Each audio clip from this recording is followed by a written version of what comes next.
Lovely Pisces. This is your reading, shortened Celtic cross for this what will be quite an impressive full moon eclipse in Sagittarius South Node. Is it? I think so. Let's see what we've got for you today, lovely Pisceans. So we do the shortened Celtic cross, looking at the central position first for Pisces. Okay, oops, there we go. We'll talk about this briefly. We get two. For the basis, what have we got? Let's turn them over. Wow, we've got a choice. We've definitely got choice at the moment. And even about things of the unknown variety, we have the moon coming out first for you, Pisces. Subconscious, unconscious, superconscious. Some things we're not aware of with the moon. But of course, the cyclical nature of the moon. Our choices, what are our choices been based on? Look, I get this image of, you know, in the Thoth deck, we do have, you know, at the gates here, we have Anubis at the gates, right? And I do get this sort of image of, you know, dogs. Anubis, the sort of jackal figure. Dogs, their ability, we all know this, their ability is like, you know, 50% greater than ours, if not more. I think it's a lot more than that. Their ability to smell, their primary sense. There's something in here, I don't know why I get this, Pisces. We'll keep moving, we won't dilly-dally, but there's something about a dog's perception of time in relation to their ability to pick up scent. Because if you think about it, their relationship with time. Because they can smell something that's been and gone. They can smell something that has not arrived yet. This is just what I'm getting for you, Pisces. Crossed by that, and we'll have I haven't seen the cards that are at the basis of this situation. Crossed by that is the Lovers, a great card of choice. Oh, and it's a very Gemini card. It is a card of the divine marriage, of exchanging vows.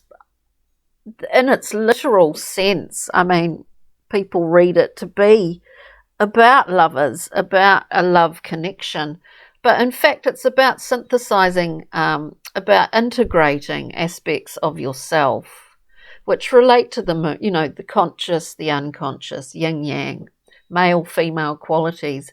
There's sort of this integration of that and choosing to do that, sifting through possibly past and future, and coming to a choice of integrating in order to move forward with a new integrated self, if that makes sense. This could be about a person's situation, something within yourself, but this is just what I get. Anyway, so we see a whole cycle here. The basis of this choice, of this, you know, aspects of it we don't know, we do know, but maybe we smell, we have a scent on this. The basis of it, we have the 10 of discs, which is like happy families. It's the culmination in the material world, and you're surrounded, you know, by it, the happy workplace, family, friends, food, wine, sustenance, all of that great stuff. Generationals as well. So we're talking about genetic lines. We're talking about your tribal belonging. We're talking about your root chakra. We're talking about, which is the basis of this, we're talking about the values that you were taught. We're talking about, you know, where you grew up, the environment you grew up in. We're talking about all of this, from whence you came into this world.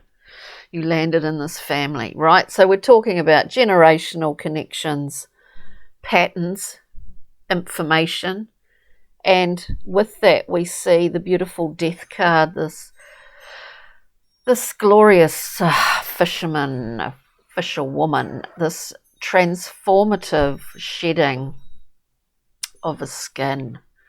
You know, maybe there are some unknown aspects of this. I see it as it's quite intense in its review, lovely Pisces, of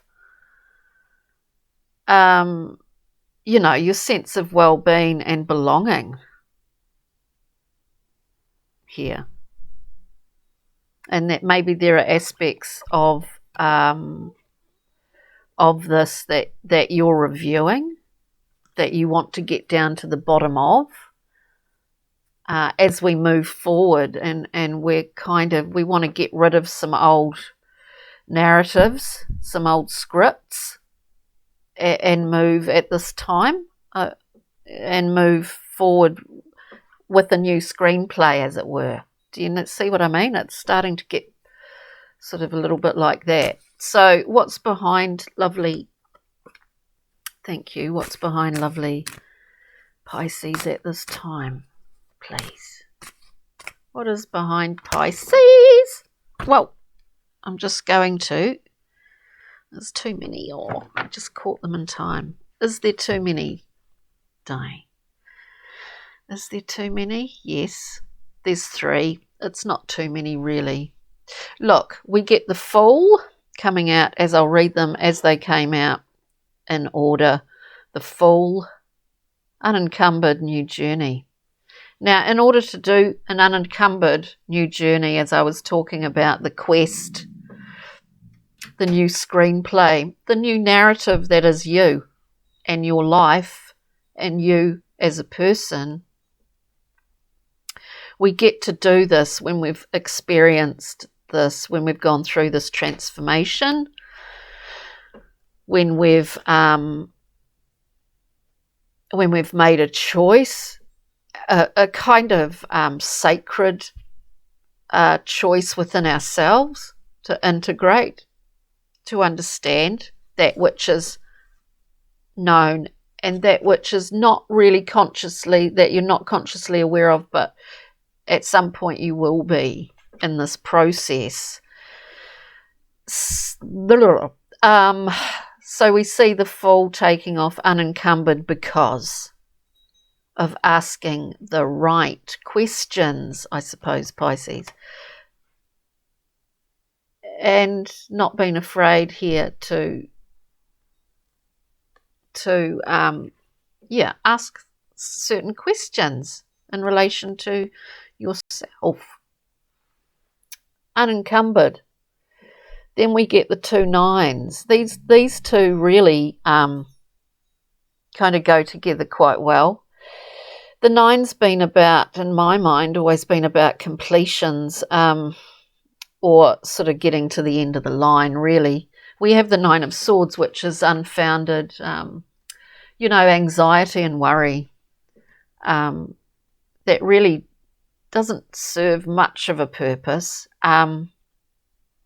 We're getting to grips, I think, lovely Pisces, with understanding aspects of our own, obviously our own patterns of behaviour and our habits here with the 9 of Wands. This is about releasing yourself from, from wounds, from defensive behaviours that have not served you or do not serve you in this new journey with the Fool. So it's pretty full on here, Pisces. Let's see where you're at, beautiful beautiful fishies. Let's see where you're at currently. Oh, my stomach's rumbling a lot. Wow. Purification through fire. I always say with the beautiful Princess of Wands, this impassioned, fiery, she's finding her way.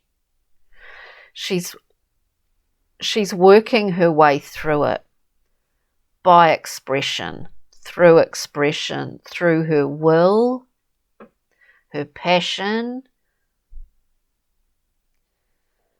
Look, this is a it's an explosive, it's a fiery card. We have roses, this purification. You know, it's a sacred flame. And she embarks, throwing herself into this journey of understanding her own will, her sense of creativity and personal power. And what that means is overcoming certain aspects of ego and all of that. This is an incredibly expressive princess. She must jump through those hurdles and throw herself into the flame that she projects forward. She is the sort of taming her inner beast here in a really creative, beautiful, impassioned way. So this looks pretty amazing for you, Pisces, I think, because this is a hard... when we're dealing with root chakra, you know, our root, our base, this is our foundation for life, which is to say that it doesn't, that, you know, it doesn't morph and shift. I'm sorry, it doesn't mean that it doesn't morph and shift over a lifetime, because it does.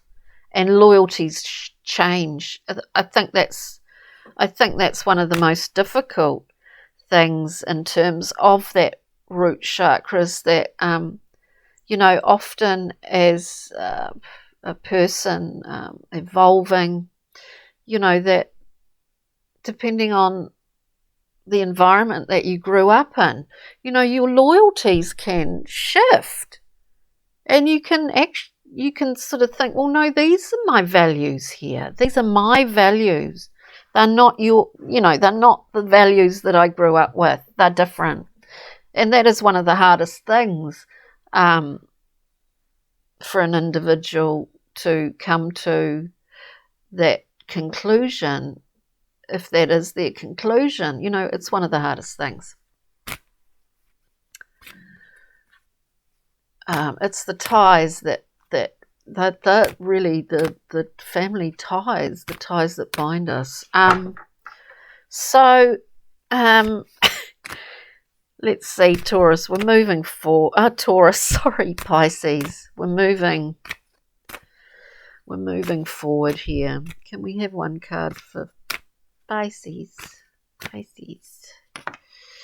Yeah, beautiful. And all of this journeying, all of this questioning is all about your connection to this universe, your feet planted on the ground and your arms in the heavens and the skies and the celestial and the divine. This is primarily, the star is primarily a card of great healing and understanding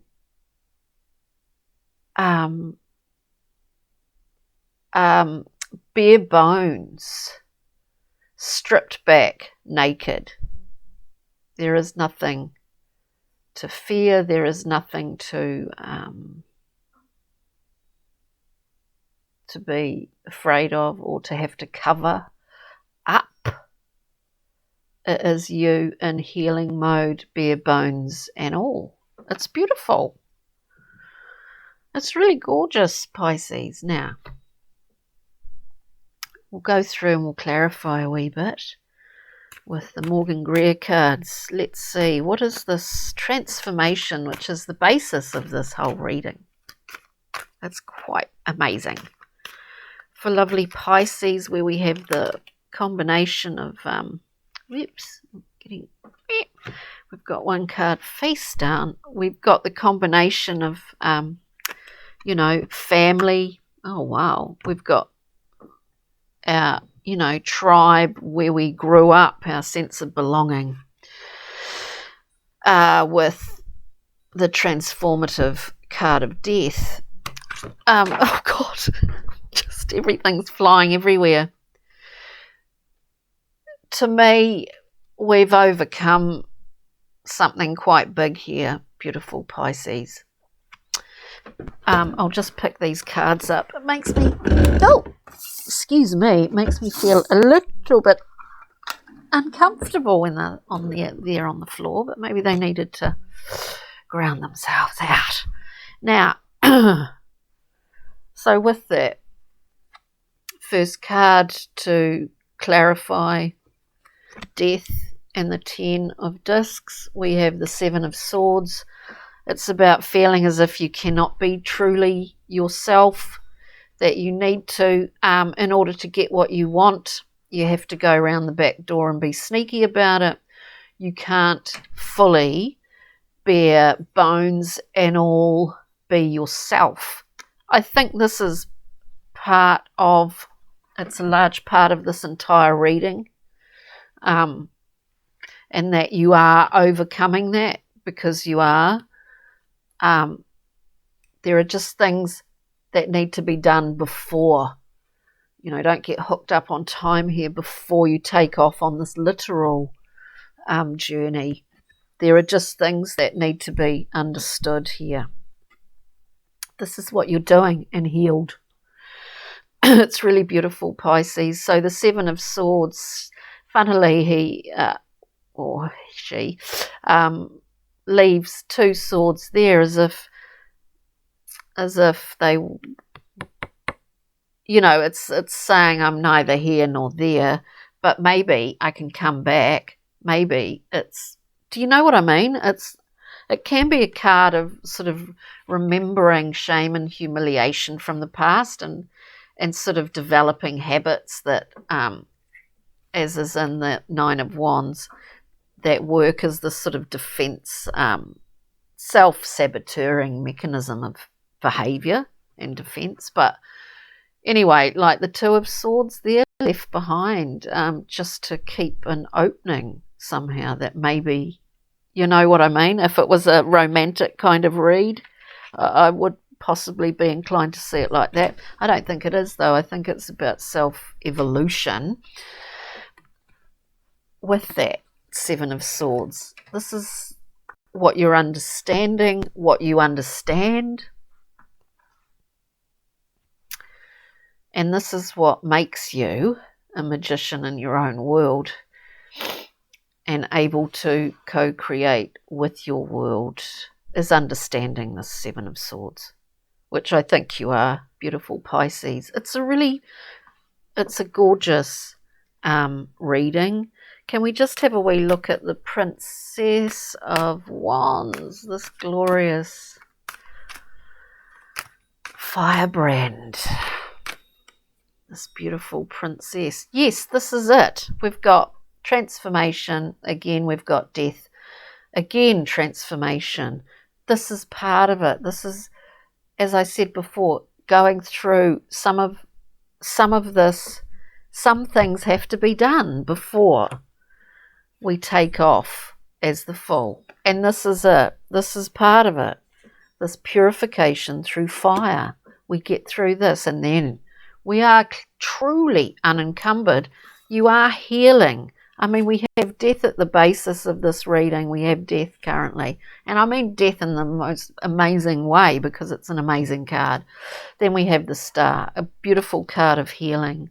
Can we just get a little, an extra card here for the Star, this gorgeous Aquarian card? We're healing pain. Yeah, oh, look, it can't be really we get the Nine of Wands again, exactly opposite. We've got transformation. We've got, it's beautiful, Pisces. The Nine of Wands, this wounded character carrying the past forward constantly.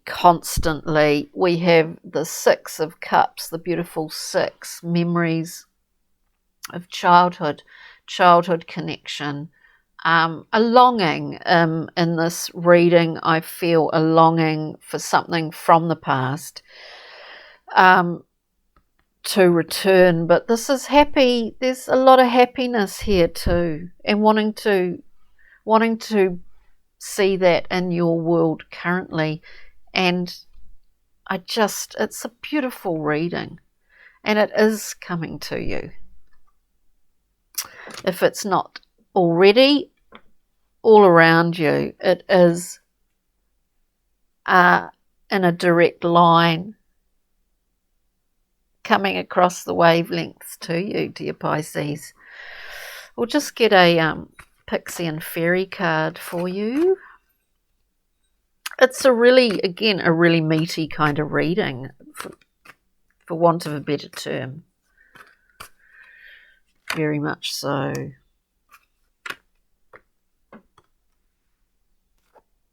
We get three. Look. To me, these three cards pretty much kind of reflect this entire reading. And don't be alarmed.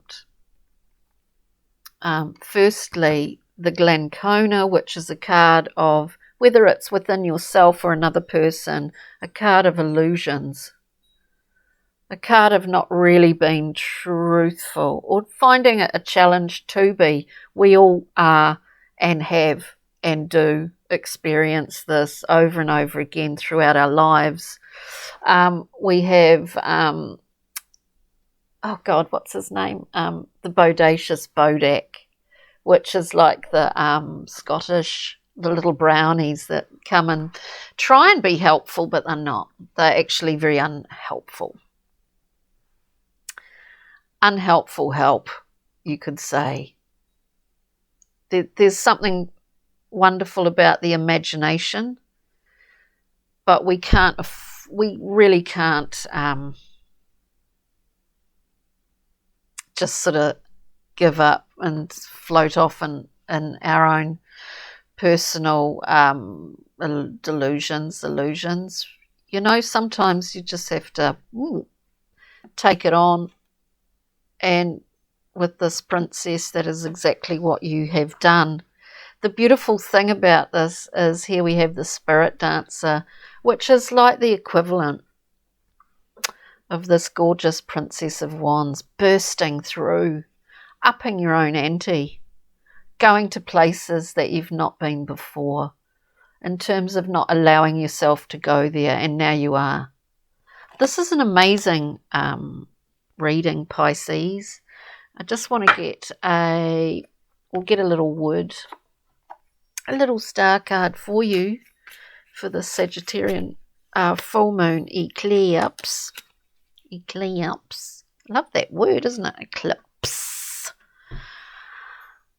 Right, we get two. For you Pisces, we get abundance, stability and comfort in the three-dimensional world. This is a wonderful thing. And we get engaged strategy with an open heart. And it would suggest to me, engage strategy with an open heart. And offer yourself that.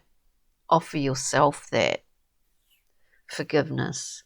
Offer yourself equal compassion that you allow others.